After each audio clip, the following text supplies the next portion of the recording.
La grande équation.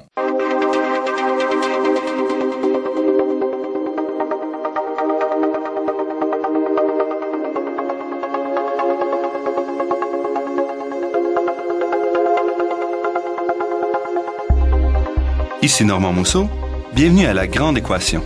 Aujourd'hui, refaire la science au secondaire.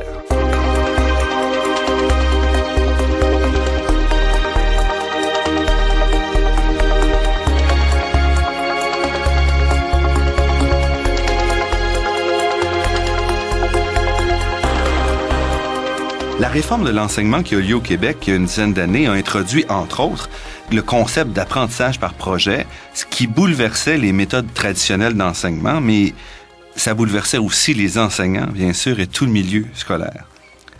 Si cette réforme soulève encore des passions pour certains, ce changement-là a ouvert quand même la porte à revoir les façons d'enseigner, surtout au niveau secondaire, où le décrochage en particulier chez les garçons reste quand même à un niveau inacceptable.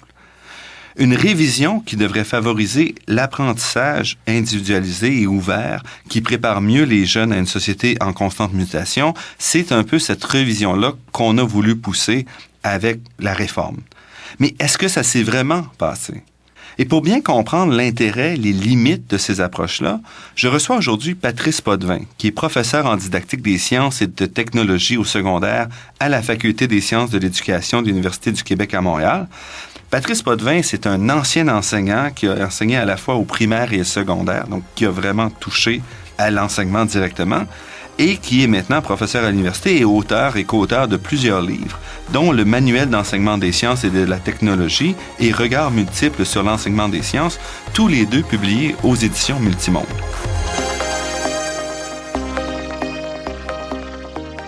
Patrice Potvin, bienvenue à La Grande Équation.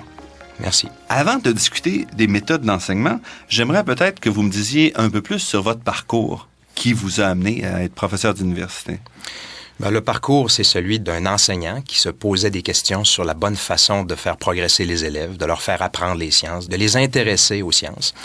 J'ai donc suivi une formation à la maîtrise en recherche parce que je voulais des réponses à mes questions.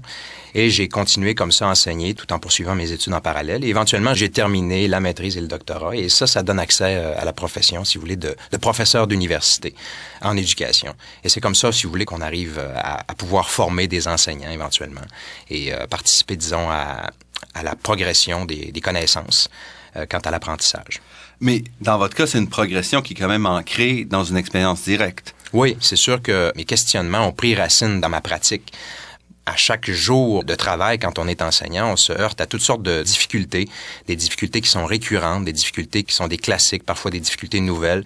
Et à chaque fois, on se retrouve un peu dans une sorte de dilemme moral. Quels sont les outils que je dois employer pour favoriser l'apprentissage de chacun de mes élèves et du plus grand nombre de ces élèves-là? Donc, devant ces dilemmes moraux-là, à un moment donné, on ressent le besoin d'être davantage outillé et de recourir à des connaissances probantes sur le domaine qui vont nous permettre d'agir plus efficacement sur les élèves et puis de favoriser les apprentissages. Et ce que vous avez appris, entre autres, vous le rapportez dans votre livre, le Manuel d'enseignement des sciences et de la technologie. Et en particulier, j'ai beaucoup apprécié votre avant-propos où vous décrivez un petit peu pourquoi est-ce que les adolescents se comportent comme ils se comportent et d'une certaine façon, vous donnez un angle très positif à l'esprit rebelle qu'ont les adolescents. Oui, les neuropsychologues identifient que l'adolescence est une période extrêmement fertile en apprentissage. C'est vraiment un moment d'effervescence dans la vie des gens où ils apprennent énormément. Parfois, ils apprennent toutes sortes de choses qu'on voudrait pas nécessairement qu'ils apprennent, mais ils apprennent beaucoup de choses tout de même. On peut facilement voir qu'au début du cours secondaire, les gens sont des enfants et à la fin du cours secondaire, ce sont déjà presque des adultes qui sont déjà capables de toutes sortes de décisions très importantes sur leur vie, sont capables de raisonnements complexes également. Donc, entre les deux, il y a cette période d'effervescence-là qui est extrêmement importante et qui, je pense, va contraindre les élèves à vivre toutes sortes d'expériences. Et s'ils n'en vivent pas assez d'expériences intéressantes, ils vont avoir tendance à provoquer les expériences qui vont faire en sorte que leurs apprentissages seront optimales.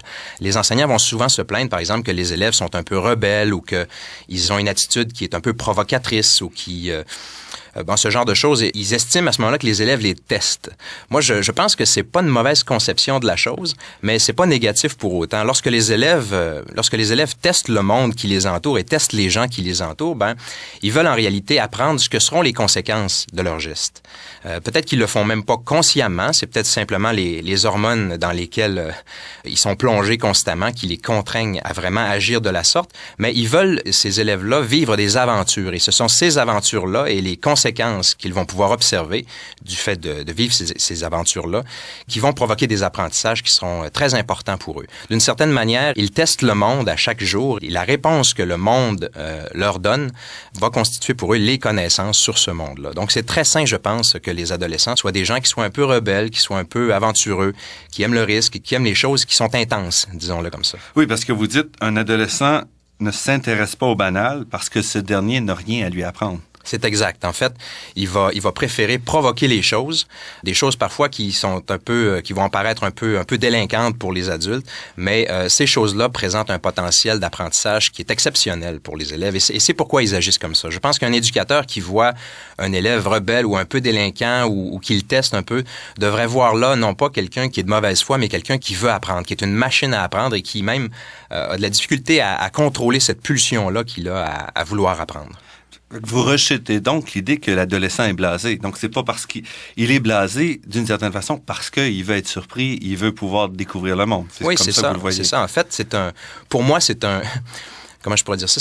C'est un produit de l'évolution. Pour la solution optimale pour apprendre, pour un adolescent, ce n'est pas de se retrouver dans une situation de quiétude ou de calme Pour lui, cette période-là doit être optimisée et il doit vivre des expériences qui sont riches, qui sont diversifiées, et qui présente une certaine intensité pour maximiser cet apprentissage-là.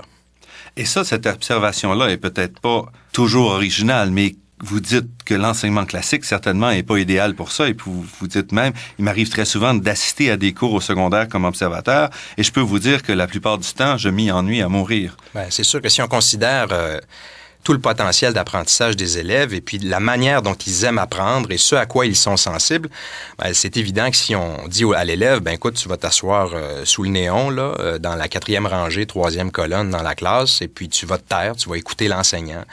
Tu vas essayer d'assimiler ce qu'il te dit, même si tu n'as rien demandé. Tu vas devoir performer conformément aux attentes qui te sont exprimées. C'est sûr que si on s'en tient à cette façon de faire-là, à partir d'un certain moment, l'élève, il n'a plus grand-chose à apprendre de ça, excepté le contenu qu'on veut bien lui communiquer. Et moi, je pense qu'à ce moment-là, on trempe la mèche dans l'eau. L'adolescent présente un potentiel exceptionnel pour l'apprentissage et puis on le limite, on le contraint, on l'assoit puis on lui dit « tu bouges pas ». Alors moi, je pense qu'il faut aller plus loin que ça. Il faut le mettre en action, il faut le faire participer au cours, il faut le faire interagir, il faut lui faire vivre la coopération, il faut lui faire vivre la compétition, il faut lui faire vivre des conflits cognitifs, il faut lui faire vivre toutes ces choses qui sont susceptibles de l'allumer, qui l'intéressent puis qui correspondent de toute manière à une façon, je crois, assez naturelle d'apprendre et qui correspond aussi à ce que la psychologie et puis la neurologie nous enseignent de l'évolution des adolescents.